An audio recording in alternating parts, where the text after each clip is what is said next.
Então, para começar logo a primeira parte, o próprio nome, como nós vimos, eu falei, o projeto que foi aprovado em Alagoas se chama Escola Livre, mas o nome do movimento que deu origem e o projeto nacional, ele se chama Escola Sem Partido.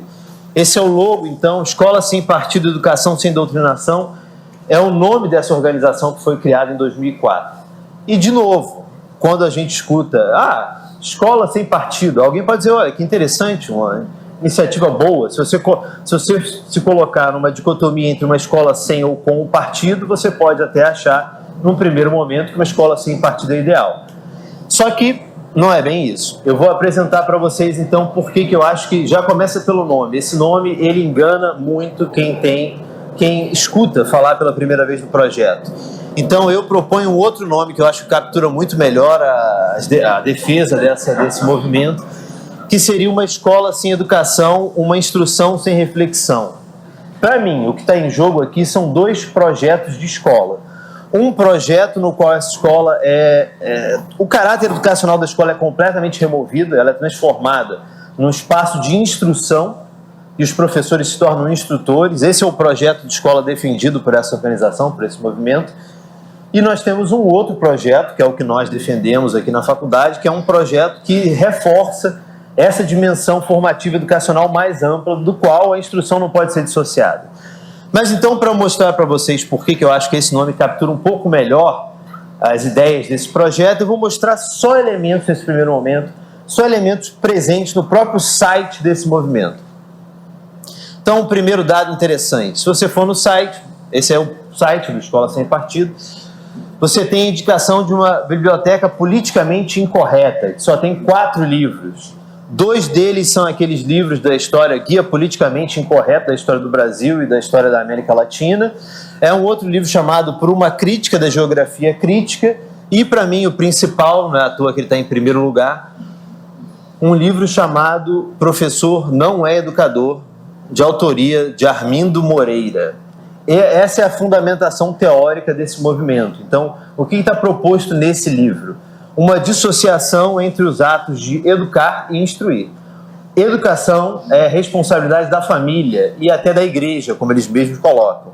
Já o professor, ele não tem direito a educar. Quem educa, então, são esses outros lugares. A escola só pode instruir. O professor, ele deve instruir, ele deve passar conhecimento. Então é por isso que eu defendo que Escola Sem Partido não é um bom nome. Talvez uma escola sem educação seja um nome melhor. Eles defendem que o professor não é educador. Essa é a fundamentação teórica desse movimento. Mais alguns elementos. Então, quando eles colocam ali como lema deles, educação sem doutrinação, então acho que é interessante a gente pensar também o que eles estão chamando de doutrinação. Então, de novo, se você for no site do Escola Sem Partido, você tem aqui um item que você pode clicar chamado Flagrando o Doutrinador. Se você clicar nesse item, o que está escrito ali? De um modo geral, as estratégias da doutrinação ideológica são muito pouco sutis. Vejam, por exemplo, o que faz o professor Carlão, do ângulo vestibulares de Tatuí, São Paulo, filmado por uma de suas vítimas em pleno ato de incitação de ódio aos Estados Unidos. Então, se você clicasse ali no nome desse professor, você ia para um vídeo que foi gravado sem a autorização desse professor, e essa página divulgava isso. E esse é meio que o procedimento que eles adotam. Eles sempre pegam as denúncias. Nunca vi no site do Escola Sem Partido um espaço para que os professores pudessem se posicionar. É sempre a denúncia, sem nenhum tipo de comprovação, ou mesmo escutar o lado do professor para conhecer melhor o que está acontecendo. Então, ao deparar-se, no entanto, com uma audiência intelectualmente mais sofisticada, o doutrinador pode também sofisticar sua abordagem, dissimulando a propaganda ideológica numa roupagem pseudocientífica. Selecionamos nesse espaço alguns procedimentos utilizados por esses mestres da militância. Então, e eu vivo dizendo isso, se a gente olhar o primeiro critério, eles fazem meio que uma lista de itens a serem buscados pelos alunos para identificar se o professor é ou não um doutrinador. Só o primeiro elemento, para mim, já dá ideia do que eles estão chamando de doutrinação. Você pode estar sendo vítima de doutrinação ideológica quando seu professor se desvia frequentemente da matéria objeto da disciplina para assuntos relacionados ao noticiário político internacional. Então, nós vimos uma primeira dissociação entre educação e instrução, que eu me oponho veementemente a ela, e agora uma outra, a dissociação entre a matéria, objeto das disciplinas, e o que está acontecendo no mundo em volta da escola. Então aqui o professor ele é um instrutor, ele só pode transmitir a matéria, falar sobre o que está acontecendo em volta da escola, o que está acontecendo na comunidade na qual a escola está situada, nem pensar. Então, de novo, eu me oponho totalmente a essa. É uma dissociação completamente absurda e que vai contra tudo que o campo educacional tem discutido nas últimas décadas, se não séculos, né? E continua, acho que nem vale a pena continuar lendo. Então, adota ou indica publicações e autores identificados com determinada corrente ideológica. Eu queria que alguém me mostrasse um livro que não é identificado por nenhuma corrente ideológica. Então, eles trabalham com a ideia totalmente ultrapassada de que existem livros neutros, enquanto outros livros seriam ideológicos. A pergunta é, quem vai ser o juiz dessa neutralidade, né? Seguinte, impõe a leitura, então não precisa nem continuar lendo. O professor está sempre impondo, ele está manipulando, ele não pode falar do que está acontecendo em volta da escola. Então, se isso que eles estão chamando de doutrinar, isso não pode se tornar uma lei de âmbito nacional de forma alguma.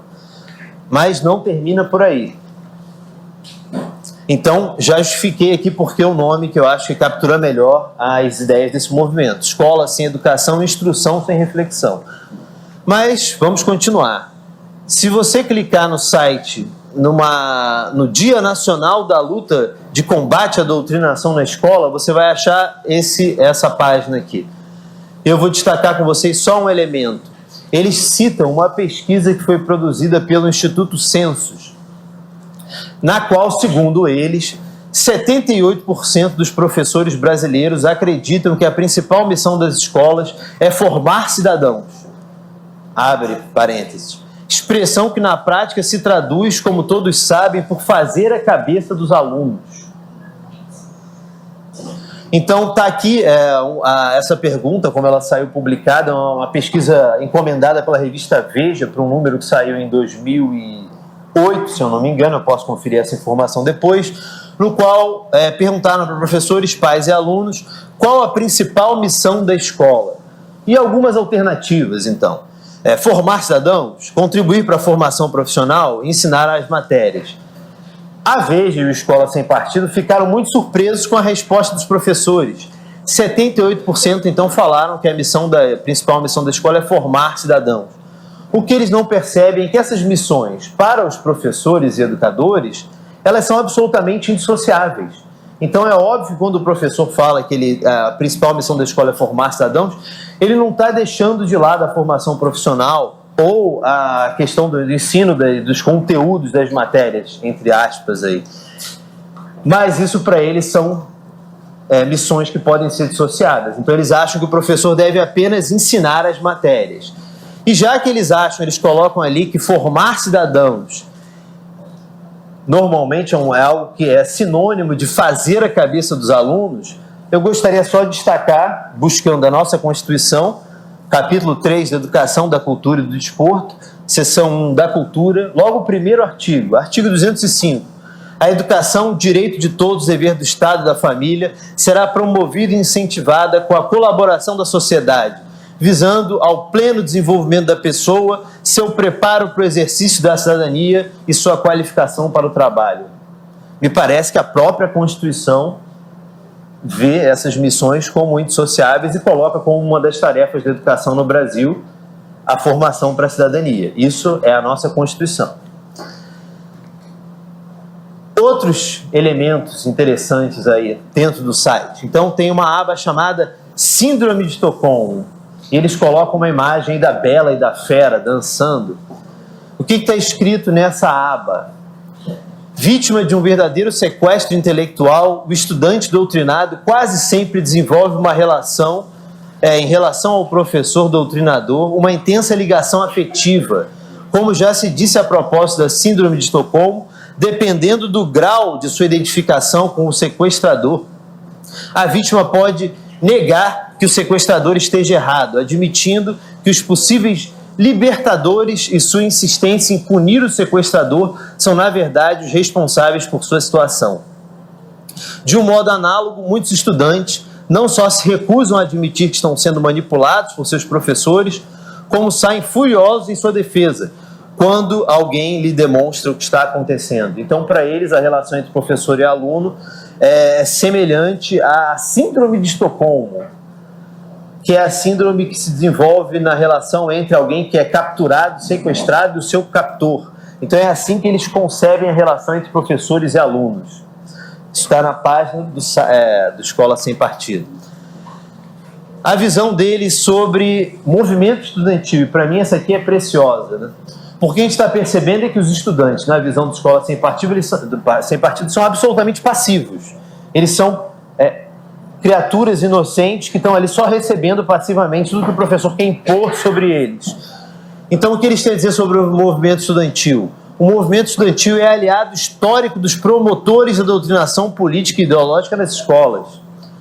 Sua rebeldia juvenil está a serviço dos partidos de esquerda que dos bastidores o controlam há décadas, como o operador do brinquedinho ao lado. Então, os alunos não têm iniciativa, eles são manipulados. Quando eles se organizam no movimento estudantil, eles certamente estão sendo manipulados por partidos de esquerda, obviamente. De novo, isso está na página desse movimento. Então, essa é a maneira como eles veem educação. Ou não, né? Não seria educação, seria instrução.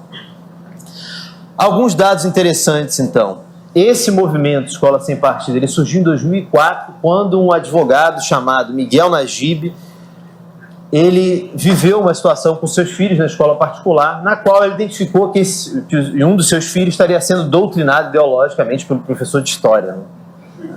Podia ser diferente, né? E aí ele conta que ele foi na escola e começou a reclamar com os pais, diretores dessa escola, denunciando a atitude do professor. Só que, para surpresa dele, a escola, os professores como um todo, a direção, os coordenadores e os alunos defenderam o professor. E aí ele falou, então, deve ser muito pertinente criar esse movimento, Escola Sem Partido, porque nessa escola está todo mundo sofrendo de síndrome de Estocolmo. E aí ele cria o Escola Sem Partido. Então surgiu em 2004 e esse movimento vem ganhando força, se aproveitando de algumas polêmicas que estão acontecendo no espaço público. E interessante um dado, no finalzinho de 2015 eles fizeram um movimento, eu acho que esse movimento já teve sucesso, de transformar o Escola Sem Partido numa associação. Então, aqui é um post compartilhado pela Escola Sem Partido no Facebook, que na verdade é do Revoltados Online. Então, já mostra um pouco as vinculações desse movimento. E aí, nesse vídeo, eles estão divulgando a criação da Associação Escola Sem Partido e dizendo ali para os Revoltados Online que seria importante que eles se associassem, porque a intenção ao criar essa associação seria que ela tivesse um peso numérico grande e que ela vai representar pais que estão sofrendo, que têm filhos que estão sofrendo doutrinação, e entrar com processos. Agora essa associação pode entrar com representações na justiça. E eles já fizeram a primeira. Então, no início de 2016, esse é de novo o site da organização, eles entraram com uma representação, acho que em todos os estados da federação, argumentando sobre a inconstitucionalidade do Enem. O argumento deles é que seria inconstitucional a prova do Enem cobrar a defesa dos direitos humanos como obrigatório, e eles entraram então com uma representação, acho que se eu não me engano, no Ministério Público de todos os estados da federação, reclamando da prova do Enem. Só para lembrar o que eles estão chamando de inconstitucional, foi uma prova que no seu tema de redação pediu como tema a violência doméstica, e teve questões vinculadas ao pensamento feminista. Acho que teve uma questão... acho que foi da Simone de Beauvoir. Então, essa prova, segundo eles, obrigaria o aluno a defender só um ponto de vista dos direitos humanos. Que absurdo. Então, eles entraram com essa representação contra, afirmando que o Enem seria inconstitucional por obrigar os alunos a defenderem os direitos humanos. Então, esse foi um primeiro apanhado sobre a... Aliás, só para concluir esse primeiro momento, uma curiosidade. Em 3 de dezembro do ano passado, nós tivemos na Câmara Municipal do Rio de Janeiro uma audiência pública, porque no Rio de Janeiro, não sei se vocês sabem, tem um projeto Escola Sem Partido no município, um no estado e o nacional. Então, esse aqui foi um debate na Câmara dos Vereadores, no qual eu estava presente.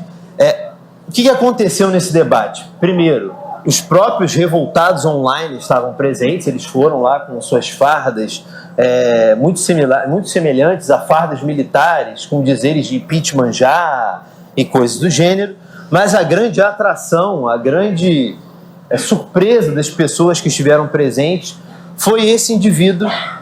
Então, essa é uma notícia do Extra: vereador impede homem vestido de Hitler de falar na audiência na Câmara.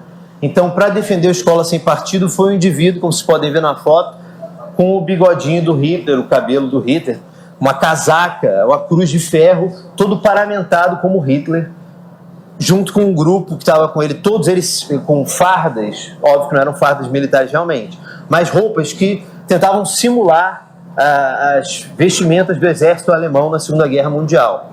E eles tentaram a todo momento desestruturar o debate que estava acontecendo, inclusive gritando em plena Câmara dos Vereadores, algo que chocou muito todos os presentes, gritos homofóbicos, que eu não posso nem reproduzir aqui, porque eu me sentiria mal. Então, essa é um pouco a cara desse movimento. Agora eu vou discutir com vocês, então, um pouco sobre discutir alguns elementos do projeto de lei.